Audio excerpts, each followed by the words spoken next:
Hello and welcome to Happier, a podcast where we talk about strategies and tips for how to build happier, healthier, more creative, and more productive lives. This week, we'll talk about how and why we should look for pockets of wasted time, and we'll suggest a hack that can help us feel less anxious if we're worried about some future task that we have to do.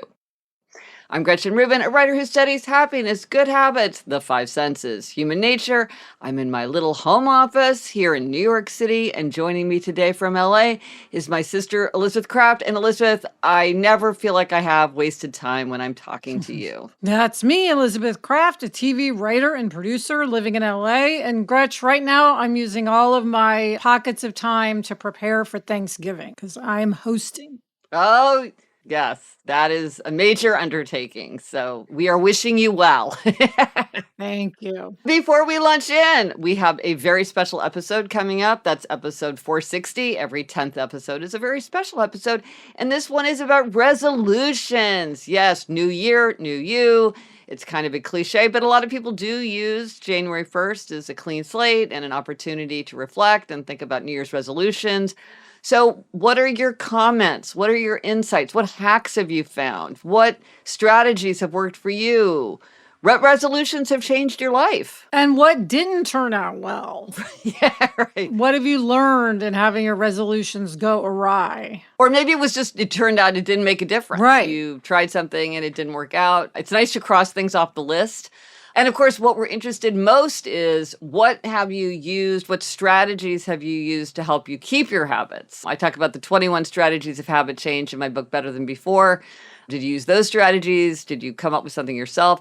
We always love things for the Four Tendencies. Yes. So if you have something that is like, you're a rebel and you found a rebel way to exercise regularly, or you're a questioner and you got over your analysis paralysis, anything like that, obligers. Did you come up with some kind of innovative accountability method? We can all learn from each other. So anything, Yes. It's going to be all resolutions. So anything you want to send in, we want to see it. Can't wait for that. Yes. So Elizabeth, this week our try this at home suggestion is to look for pockets of wasted time. So explain what this means. Okay, so just in everyday life, there's things that just take more time than they need. And I was thinking back on a book I'd read a long time ago by Doug Lemov called Teach Like a Champion, where he's talking about things that successful teachers do, sort of like habits and strategies they have. And he has a thing called tight transitions. And he made the point that in a classroom, you can spend a lot of time on things like the kids are lining up for lunch, or you're passing out papers, or a kid needs a pencil.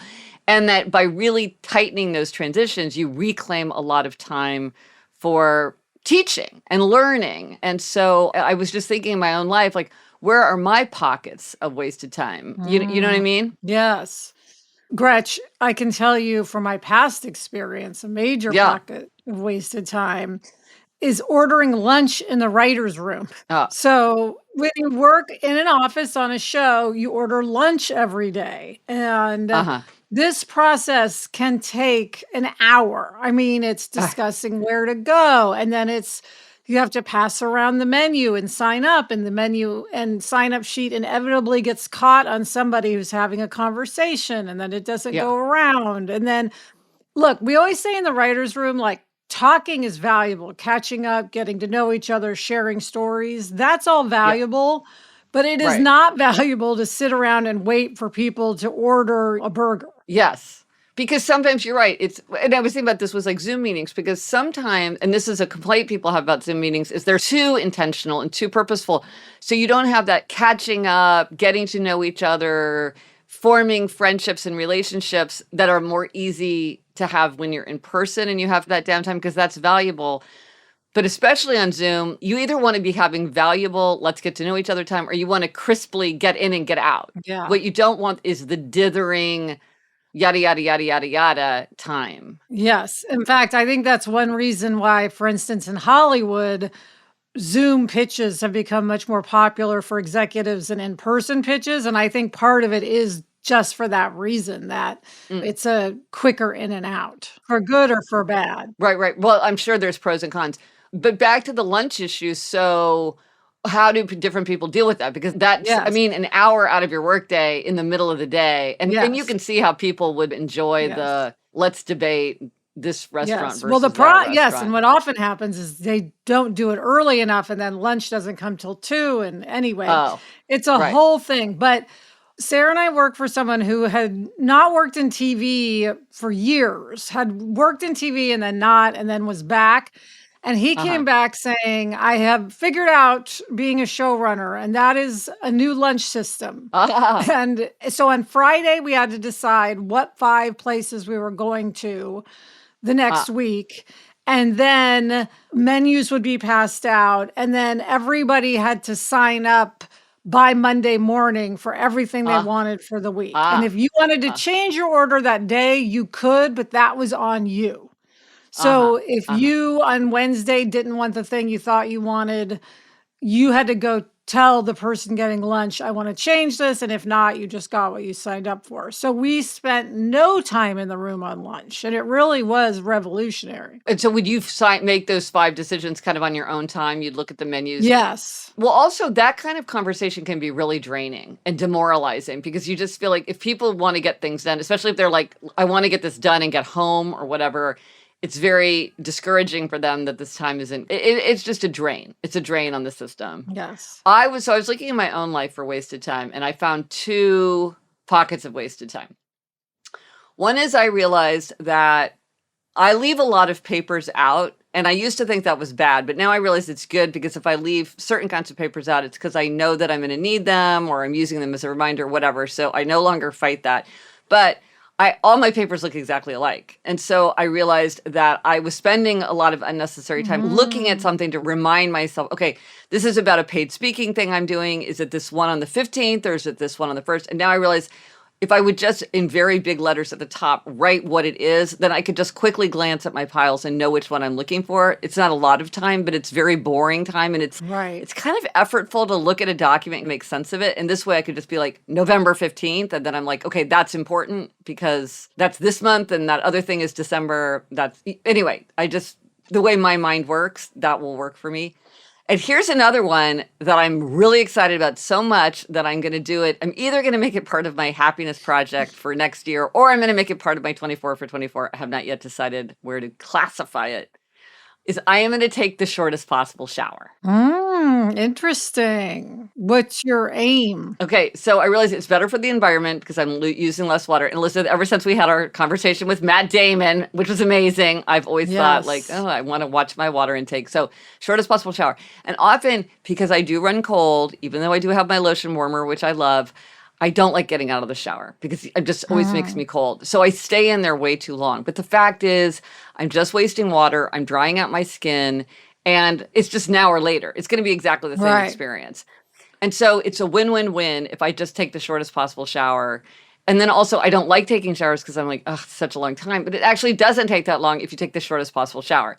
So I'm very excited because you know me, I need to make it a thing. I need to give it a name. I Yes. need to put it on a Yes. list. Well, can I give you a hack for this, Gretch? Ooh, yes, please do. You should get a space heater for your bathroom and turn it Oh, on when you get up or before you get in the shower. And it uh, makes a huge difference in how oh, enjoyable it is to get out of the shower. It can really heat up interest. the bathroom quickly. That's what I have, and it makes a big Okay, difference. okay, I have a space heater. How long does it need to go to warm up the room, would you say? Like 5 minutes, 10 minutes, right? It's a Yeah, small not room. long. Not Okay. long. Yeah, if you have the Oh, door shut. 100%. I'm absolutely going to do that. So the key is to turn it on not when you get out, but before you get in. Okay, I will do that. Now I'm excited. Yes. And Gretchen, I will say one thing that has helped me immensely with this whole notion of Yeah. pockets of time is audiobooks. Oh, how so? Well, now I feel like even if I'm taking time to do something, let's say, for instance, shuffling papers, I can Right, yeah. listen to an audiobook while I do it. Mm-hmm. Because, I'm always listening to something, either a Yeah. podcast or an audiobook, and that helps me feel like all time ultimately is well spent, Oh, I see. which is helpful. So even if the time is still in the wasted category, it's not wasted because it's being used in this productive way. Yes. Okay, that's interesting. So you can reclaim wasted time in 2 ways. You can either get rid of it or shorten it the way like with my shower or with the lunch process, or you can make it useful in another way, say by having an audiobook. Yes, and audiobooks, because I think a lot of people think of their commute as wasted time. Sure. Yes. And Yes. an audiobook is the best way to up how valuable you feel your commute is. Interesting. Yes. So the try this at home is to look for the pockets of wasted time. And then your solution might be different depending on the nature of it and how you want to tackle it. Oh, this is interesting. Yes. So let us know if you do try this at home and how looking for pockets of wasted time works for you. And what did you do about it? What did you do once you've identified those pockets of wasted time? I'm sure that a lot of people have the same kinds of wasted time. So I think we can all learn from each other in terms of how to either make better use of it or eliminate that time altogether, depending. Let us know on Instagram, Threads, TikTok, Facebook. Drop us an email at podcast@GretchenRubin.com. Or as always, you can go to the show notes. This is happiercast.com/457 for everything related to this episode. Coming up, we have an anxiety-related happiness hack. But first, this break. Okay, Gretch, we are back with this week's happiness hack, and it is about anxiety. Yes. This hack is something that I've used myself, and I never really thought about it as a tip or as a hack. But then a friend of mine said something that made me realize, like, actually, this is a hack. Okay. So my friend had to have this medical procedure that she was very, very anxious about. And she was saying to her husband, I'm really, really anxious about this. And he said, you know what? It's 2 weeks away. You and I, we're just going to go to the office. We're just going to go to the office ahead of time. And she was like, well, why would we do that? And he's like, I just think you'll feel better about it if we just, it's not a big deal. Let's just go together. We'll go to the office. You can look around and then that'll be that. And she was sort of like, why would I do that? And she said, actually, it really lowered her anxiety. She could imagine herself going there. She could imagine herself in the place. And it just made her feel better about something she was very worried about. And this reminded me that often when you are going to speak in front of a large group, you will go look at the space in advance. Now, when I started speaking, I was kind of surprised and puzzled because the organizers would often say, oh, would you like to see the room? And I would always say yes, because, you know, if somebody invites you to do something, you're like, I would like that very much. And I thought they were just like, look at this great room we have. But then I realized this is something that speakers ask for, because now I ask for it. Because if you're getting ready, even if you're not that anxious, but just to get yourself ready for something that's a big undertaking, like giving a big talk, it just helps you feel better when you can know in your mind, this is what the room looks like. This is what the stage looks like. If I'm standing there, this is what I'm going to be looking out at. This is how the lights are. This is how far the stage is from the first row. You just feel less anxiety when you can imagine yourself in that place. I think it gives you a sense of control and being able to visualize yourself. Well, and we always did that for our live shows, Gretchen. We would go out, see how we're going to enter. Yes. How we're going to walk out. Yes. And it was very reassuring, especially because I had a lot of anxiety about that. And it makes you feel better because you just know what to expect. And then, I mean, Gretchen, this could be really helpful, like with a child going to a new school or going to kindergarten for the first time. Yes. You drive by the school, or you could hopefully get out and walk around the campus, depending on the situation, and say, here is where you're going to be. Yeah. Yeah. Or not even just a little kid, but a college student as well. Right. No, I just think there's something about knowing what to expect gives you a greater sense of control. Well, Gretchen, I actually know writers who, if they have a big meeting or even just something they consider to be an important meeting, they will drive to the place, like a restaurant, to see how the parking is. Yeah. Or an office building, just so they know where it is, like a couple days before, so that they don't have that anxiety of, where am I going? I mean, that's another good aspect of this, which is if you're worried about how long is it going to take to get there, or how is the parking, or do I know exactly where I'm going, or just like the way, how do we enter on stage? Because sometimes there were stairs, and if you were wearing your like extremely fancy fashionable boots, there's just so many reasons that if you're anxious about something, maybe doing that dry run is something that is going to make you feel more in control and less anxiety when the actual intimidating event comes to pass. All right, and Gretchen, we have a bonus hack this week. Oh, yes, this came from Jennifer.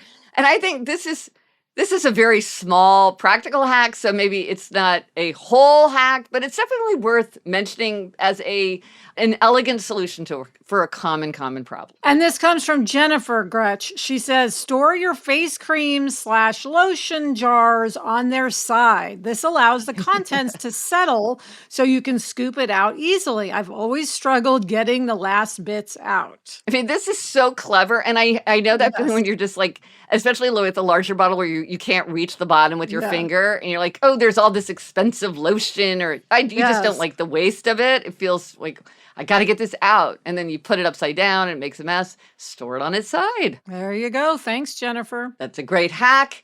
And now for a know yourself better question. So, Elizabeth, are you a baker or a cook? What does that mean? And then I will answer you, but I think I already know my answer. Right. Well, so the baker is the person who follows the rules exactly, because when you're baking, you have to get the proportions exactly right. So it's 1 cup of flour. Or are you more of a cook who improvises? You're putting your own twist on things. You're adding some unexpected condiments. You're putting in twice as much of this or leaving out that. So it's the baker or the cook. What are you? Okay, I am most definitely a baker. I Oh, yeah. like rules. I like to follow rules.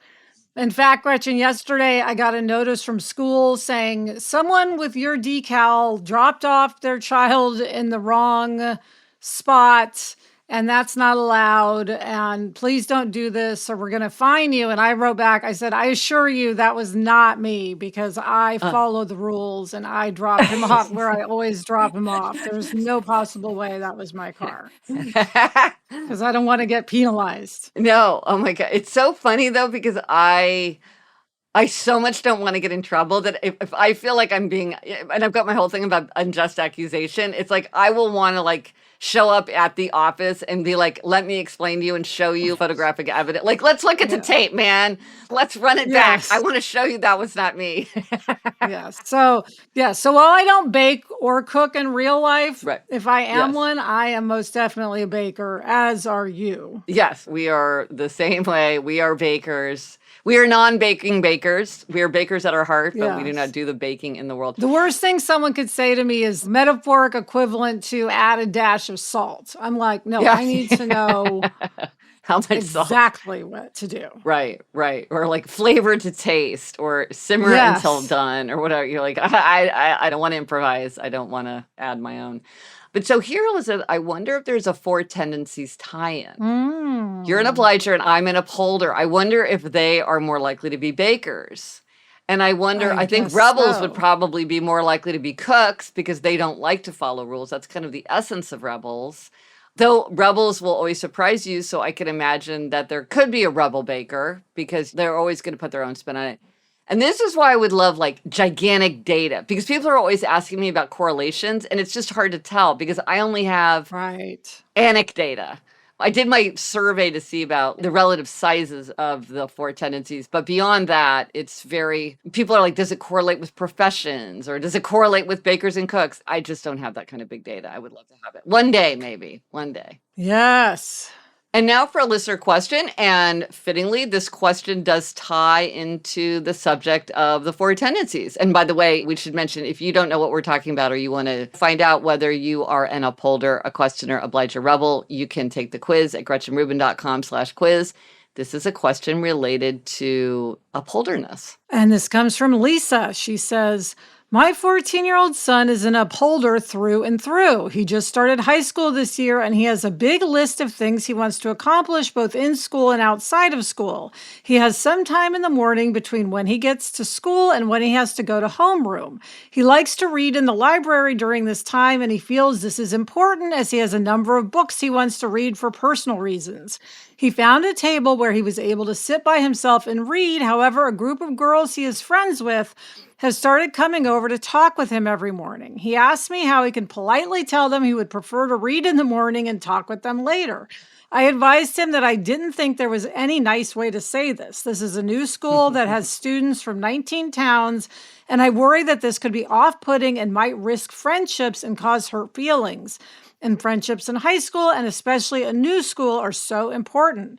I'm hoping you and Elizabeth and or your listeners might have some advice. My son gave me the okay to ask, and we're both eager to hear your thoughts. Oh, as an upholder, like I so understand the student. I get it. Yes. So, Elizabeth, what are your thoughts? First of all, it's nice that people want to be his friend. Yes. And relationships are so important. I totally hear what the mom is saying, and I very much relate to that. I wonder if there's things he could do. For instance, if they come over and talk to him, could he say, "Oh, hey, I'm really engrossed in this. I'm trying to finish this chapter. Can I come talk to you when I'm done?" You know, this is the thing. I see both sides of this because you said relationships are important, and it's absolutely true. Relationships are so important. They're so important in high school. They're so important when you're forming new friendships. And I remember that when I was in high school, I had a rule for myself. Living people come first. And I was like, if I ever have a conflict between two things, anything related to a living person came first. So it's like, I want to read a book or I should talk to friends. I'm like, living people come first. Or Gretch, that is such a huge idea. I think we need to make a bigger thing out of that. I mean, I think that is a great rule to live by. I don't live by it. I often choose binging a show over living people. But I think the idea that living people come first is important. Well, it's true. But then on the other side, though, the opposite of a profound truth is also true, which is that you want to be true to yourself. And she says, this is a child who really wants to read and feels like it's really important to him for his own reasons. And you and I are huge readers, and I totally get that feeling of I want to read these things and it's important to me. And so I'm just saying, when it was me in that high school, I decided that I would go for the living people. Or, Gretchen, could he say like Monday, Wednesday, and Friday are the reading days, and Tuesday, Thursday, he'll talk to friends. So he could say to them, I think if people understand where you're coming from, they'll accommodate you. So like, let's say he sees them on Monday. Could he say, oh, it's one of my reading days. Let's hang tomorrow morning. I don't know. Maybe. No. It depends on him. It depends on the kids. Yeah, true. Now, I do think that it's true that people, and this is something that I really was very struck by when I was writing Better Than Before, is that a lot of times people are like, well, the thing about my habit is it's inconvenient for other people, or other people are complaining about it. And so they try it and then they back down. Well, the thing is, a lot of times people will sort of grouse at the beginning, especially if it sort of inconveniences them or it changes their habits, which is a little bit disruptive. But if you hold the line, if you're like, this is really important for me to get up and go for a run at 7 a.m. every morning, and I'm going to work it out in a way that it's reasonable, usually people will adjust. You kind of have to give them a chance to adjust. And so I think if this child really was like, let me just tell you what's going on here. It's not that I don't want to talk to you. It's just that I have my own thing going and I think that if he held to that, they would adapt.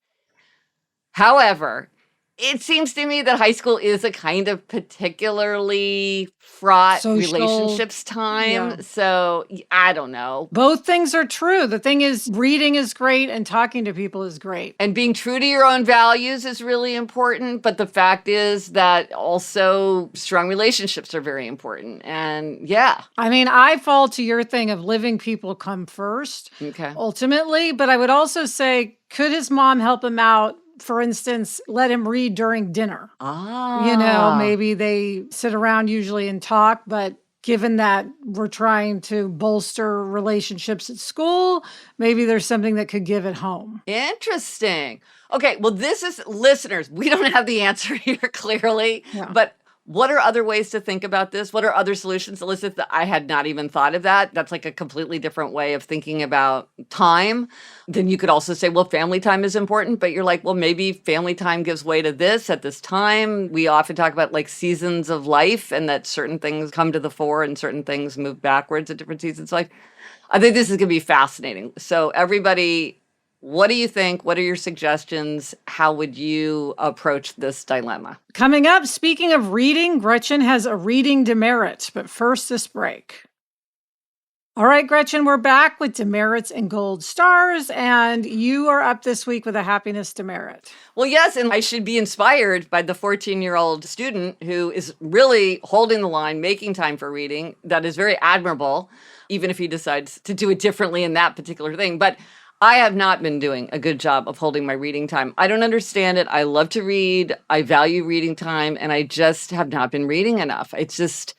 Partly it was because I was on a reading slump, and so I'm now trying to do a better job of putting books down that I don't like because that slows me down. Mm-hmm. And partly it's because I've been reading books that are the books that I were reading that were very, very good were challenging, so they weren't the kind of books that I would read right before bed because they took a lot of concentration, which is good. But then I need to make time on the weekends, and sometimes I was just working and like catching up on my emails, but I need to make time for reading. Reading is so, so important to me. And then I just start feeling lousy because it's not part of my life. So as is always the case, I'm using the demerit to inspire myself to hold the line and to make time for reading, which is so valuable to me. All right, good. Reading is good. And how about your gold star, Elizabeth? Take us up. All right, Gretchen, I am giving a gold star to my friend Alexa this week for introducing me to a new restaurant in the Valley. So I will say, first of all, the restaurant is called Bacari, Bacari. It's a tapas restaurant. And she had just been insistent for months that we should go to this restaurant. And you know how it can take months to do something? Yeah. We finally went, and Adam absolutely loved it. I mean, I loved it too, but Adam really loved it. It has an amazing atmosphere, which is, not always easy to find.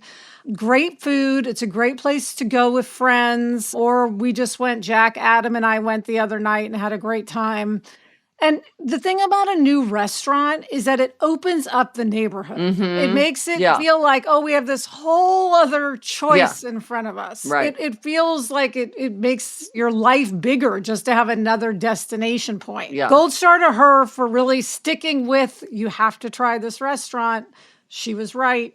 Bacari for anybody here in LA who wants to try it. And so this is just my idle curiosity. Was it a place that you were often near it and you just never went in? Or was it a little it's nook? New. It's newish. It opened a few months ago. Oh, I see. But it's in a place that is very easy for us to get to. Right. And the restaurant that was there before, I did not like. I see. Okay. So I would probably not have gone there. Because sometimes it's fun when you have a new restaurant, you go to a neighborhood that you didn't otherwise go to. So it opens up your city in that way, and that you're going to a place that you wouldn't otherwise go to. And so that can be very fun. That is true. Jamie is really good about going to restaurants in parts of New York City that I had not been to before. And that's always a super fun element to it, which is like apart from the restaurants, it's fun to go to a new part of your city too. So, although in LA, Gretch, we try to keep everything close. Yeah, no, right, because it's a half an hour at least to get anywhere, 100%, yes. The resource for this week. Okay, we are coming up into the holiday season, and that is a great opportunity to tap into our senses.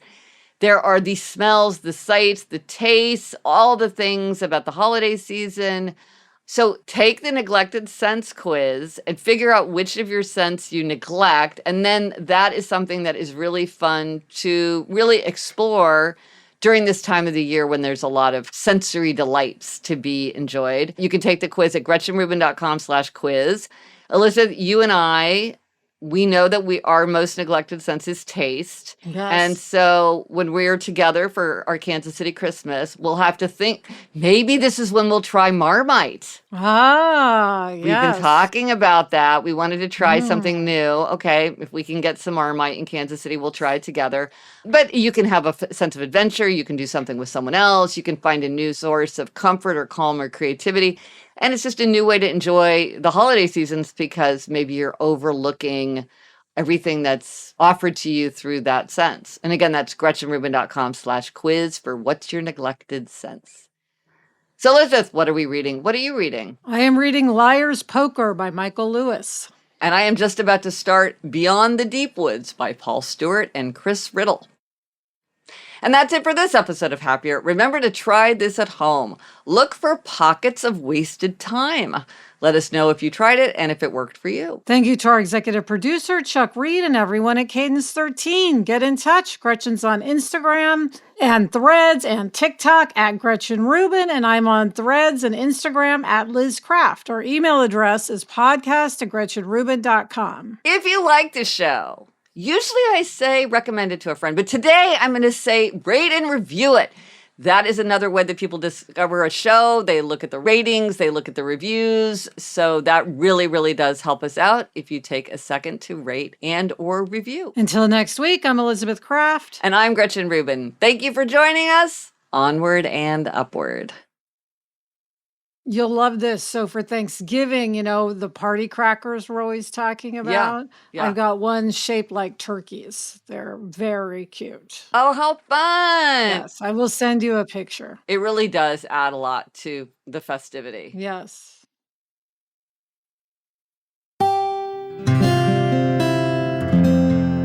From the Onward Project.